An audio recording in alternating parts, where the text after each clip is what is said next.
টাইমে prime news দিয়ে শুরু করি। প্রত্যাঘাতের প্রস্তুতি ভারত, কারণ পহেলগাঁও জঙ্গি হামলায় বদলা নেবে ভারত। দফায় দফায় প্রধানমন্ত্রী বৈঠক করছেন। গতকাল নৌসেনা প্রধানের সঙ্গে বৈঠকের পর আজ বায়ুসেনা প্রধানের সঙ্গে বৈঠকে প্রধানমন্ত্রী নরেন্দ্র মোদী। আরো ডিটেল আপনাদের জানাবো বৈঠকে সম্পর্কে কি কি জানা যাচ্ছে। মৈত্রেয়ী রয়েছে আমার সঙ্গে। মৈত্রেয়ী, দেখো, আজকে দুপুরে চিফ মার্শাল প্রধানমন্ত্রী নরেন্দ্র মোদীর সঙ্গে দেখা করেন। চিফ মার্শাল অমরজিৎ সিং এদিন দুপুরে প্রধানমন্ত্রী দিল্লির বাসভবনে যান এবং সেখানে দুজনের বৈঠক হয় 20 সেপ্টেম্বরে। গতকালই আমরা দেখেছিলাম যে নেভি চিফ তিনি প্রধানমন্ত্রী বাসভবনে গিয়েছিলেন বৈঠকের জন্য এবং তার আগে তিন বাহিনীর প্রধান এবং সিডিএস এবং আমাদের নিরাপত্তা উপদেষ্টার সঙ্গে একই সঙ্গে বৈঠক করেছিলেন প্রধানমন্ত্রী এবং তারপর নেভি চিফ এবং আজ এয়ারফোর্স চিফের সঙ্গে ইন্ডিভিজুয়ালি বৈঠক করলেন প্রধানমন্ত্রী নরেন্দ্র মোদী। এবং যেটা আমরা বিভিন্ন সূত্রমাত্রা জানতে পারছি যে সার্বিকভাবে বাহিনীর পরিস্থিতি নিয়ে কথা হয়েছে দুজনের এবং একই সঙ্গে কতটা প্রস্তুত হয়েছে এই মুহূর্তে বায়ুসেনা এবং প্রধানমন্ত্রী তরফ থেকে বায়ুসেনার জন্য বিস্তৃত পরামর্শ ছিল, সেগুলোই শেয়ার করা হয়েছে এদিনের বৈঠকে। বেশ, বৈঠক শেষ হয়েছে ইতিমধ্যেই। আপনাদের জানিয়ে রাখবো, আগেই প্রধানমন্ত্রী নরেন্দ্র মোদী তিন বাহিনীর প্রধানকে বদলার অনুমতি দিয়েছে এবং গতকাল নৌসেনা প্রধানের সঙ্গে বৈঠকের পর আজ বায়ুসেনা প্রধানের সঙ্গে যে বৈঠক ছিল প্রধানমন্ত্রী নরেন্দ্র মোদীর, সেই বৈঠক ইতিমধ্যেই শেষ হয়ে গিয়েছে।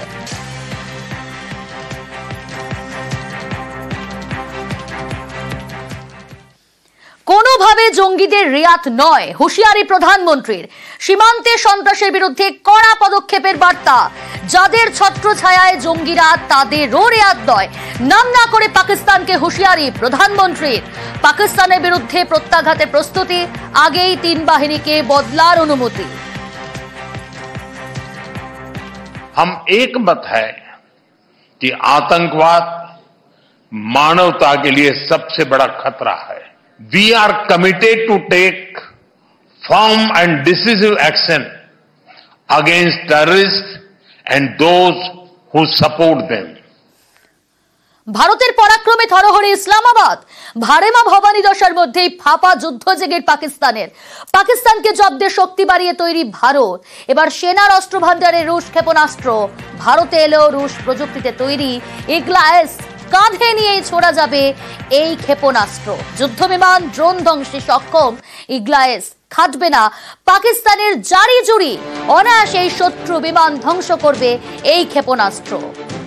ভারতের পরাক্রমে থরহর ইসলামাবাদ। ভারেমা ভবানী দশার মধ্যেই ফাঁপা যুদ্ধ জিগির পাকিস্তানের। আর এই পাকিস্তানকে জব্দে এবার শক্তি বাড়িয়ে তৈরি ভারত। এবার সেনার অস্ত্র ভান্ডারে রুশ ক্ষেপণাস্ত্র। ভারতে এলো রুশ প্রযুক্তিতে তৈরি ইগলায়েস, যা কাঁধে নিয়েই ছোড়া যাবে। যুদ্ধ বিমান, ড্রোন ধ্বংসে সক্ষম এই ক্ষেপণাস্ত্র।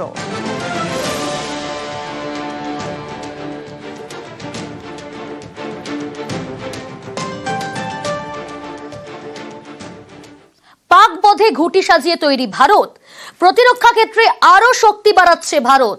স্ট্র্যাটোস্ফিয়ারিক এয়ারশিপ প্ল্যাটফর্মের প্রথম ফ্লাইটের সফল ট্রায়াল। মধ্যপ্রদেশের শেওপুরে 62 মিনিট ধরে সফল ট্রায়ালের ভিডিও প্রকাশ ডিআরডিওর সফল ট্রায়ালে নতুন মাইল ফলক। দেশীয় প্রযুক্তিতে তৈরি এই স্ট্র্যাটোস্ফিয়ারিক এয়ারশিপ প্ল্যাটফর্মে ফ্লাইট আকাশপথে নজরদারির ক্ষেত্রে সাহায্য করবে উন্নত মানের প্রযুক্তি। রিয়েল টাইম ডেটায় সুবিধা হবে গোয়েন্দা তথ্য সংগ্রহ। ভারত সহ মাত্র কয়েকটি দেশের কাছেই এত উন্নত মানের প্রযুক্তি। একই সঙ্গে আবহাওয়ার খবর পেতেও সুবিধা হবে। এটার মেন উদ্দেশ্য হচ্ছে একটা এয়ারবোর্ন সিস্টেম, প্রায় 17 কিলোমিটার উঁচু জায়গায় এটা একটা প্ল্যাটফর্ম থাকবে। আর সেখান থেকে various emissions, electronic emissions, radar signatures, এগুলো সব ওরা ক্যাপচার করতে পারবে। রাইট ডাইরেকশন ইউজ হয়ে যাবে। অপারেশনাল ক্যাপাবিলিটি আমাদের সেনাবাহিনীর প্রস্তুতিও এটা ইউজফুল কন্ট্রিবিউশন হবে। আর আমাদের সেনাবাহিনীর শক্তিটা আরো বেড়ে যাবে। প্রতিরক্ষাকে আরো সুদৃঢ় করবে, এগুলো আমাদের নিজস্ব তৈরি। তারপরে সুবিধাটা হচ্ছে কি যে টেকনোলজি অন্য কেউ জানে না, হট করে ইন্টারসেপ্ট করা খুব মুশকিল হয়, এবং এমন একটা সময় টেকনোলজিটা এসেছে যখন ভারত পাকিস্তান একটা যুদ্ধের বাতাবরণের মধ্যে রয়েছে, যে কোনো আক্রমণের মোকাবিলা তার প্রস্তুতিতে ভারতকে অনেক বেশি আজকে সক্রিয় করছে এই নতুন ডিআরডিও প্রযুক্তি বলে আমার ধারণা। পাকিস্তানের ইটের বদলে এবার পাটকেল ভারতের। পাকিস্তানকে নাস্তানাবুদে তৈরি সেনা। মোদির সবুজ সংকেত মিলতেই তৈরি 3 বাহিনী। প্রধানমন্ত্রীর সঙ্গে নৌসেনা প্রধানের বৈঠকের পরেই রণহুঙ্কার।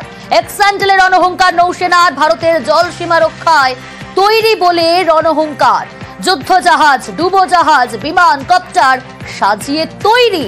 জলে স্থলে আকাশে তৈরি বলে হুঙ্কার নৌসেনার।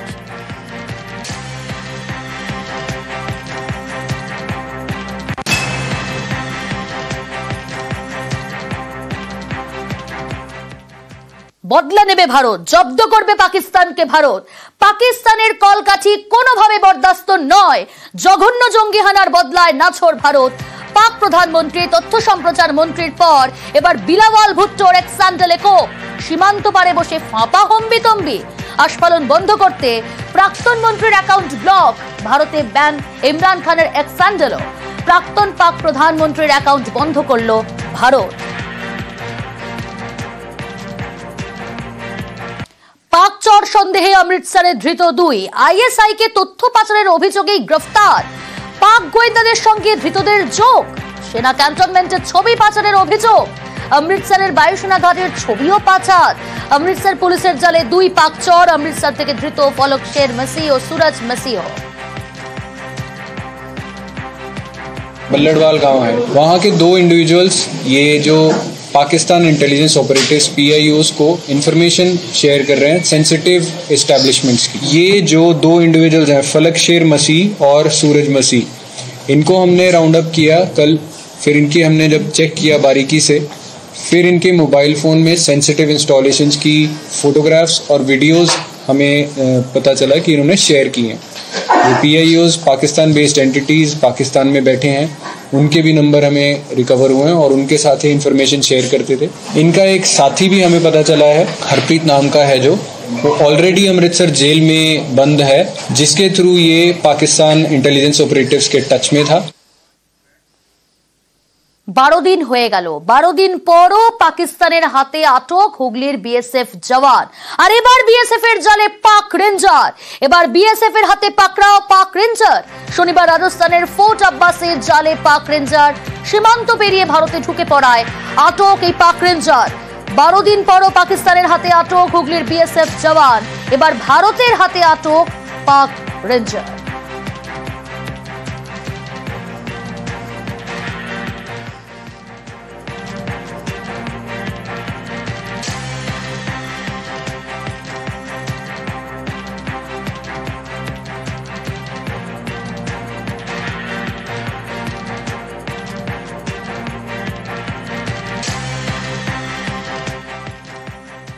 আমাদের যে সাহু, তাকে এটা একটা অপরচুনিটি যে তাকে আশা করা যায় যে তাকে এক্সচেঞ্জ করে হয়তো আমরা সাহুকে ফেরত পাবো। এবং under the present restless situation, এখন সেটা কি করবেন ওপর কর্তারা তারাই জানেন। বর্তমান পরিস্থিতিতে এখন সার্টেনলি ইকুয়াল হয়ে গেল 1:1। ধরা হয়েছে আমাদের বাউন্ডারি ক্রসিং এর জন্য। He will be I think bartered. একে অপরকে ছেড়ে দেওয়া উচিত এখন এই সময়, কারণ একজনকে শুধু শুধু 2 দলের 2 জনকে মেরে ফেলে তো লাভ নেই। যদিও পাকিস্তানকে কিছু বিশ্বাস করা যায় না, ওরা কি করবে, কি করতে চায়, কিংবা কি করে উঠবে। বিএসএফ জওয়ানের বিনিময় পাক রেঞ্জারকে মুক্তির সুস্থ পদ্ধতি বলছেন আন্তর্জাতিক সম্পর্ক বিশেষজ্ঞ। দেখুন, এই যে পাক রেঞ্জার যাকে ধরা হয়েছে এবং ভারতেরও তো একজন আছে ওখানে, এখন যেটা হতে পারে যে এই দুজনের মধ্যে একটা এক্সচেঞ্জ, অর্থাৎ উভয়েরই মুক্তির দাবি উভয় দেশ করবে এবং তখন আলাপ আলোচনার মধ্যে দুজনকেই মুক্তি দেওয়া হবে। সেটা হচ্ছে সবচেয়ে সুস্থ পদ্ধতি। যদি তার বাইরে গিয়ে কোনো দেশ কিছু করে, ধরুন সেই যিনি বন্দী আছেন তার ক্ষেত্রে অন্য কিছু করা হলো, তখন কিন্তু সেটা মানবাধিকার লঙ্ঘনের মধ্যেও পড়বে এবং আন্তর্জাতিক আইন লঙ্ঘনের মধ্যেও সেটা কিন্তু পড়ে যাবে। আমার মনে হয় এদিক থেকে একটা নেগোসিয়েশনের পথ খুললো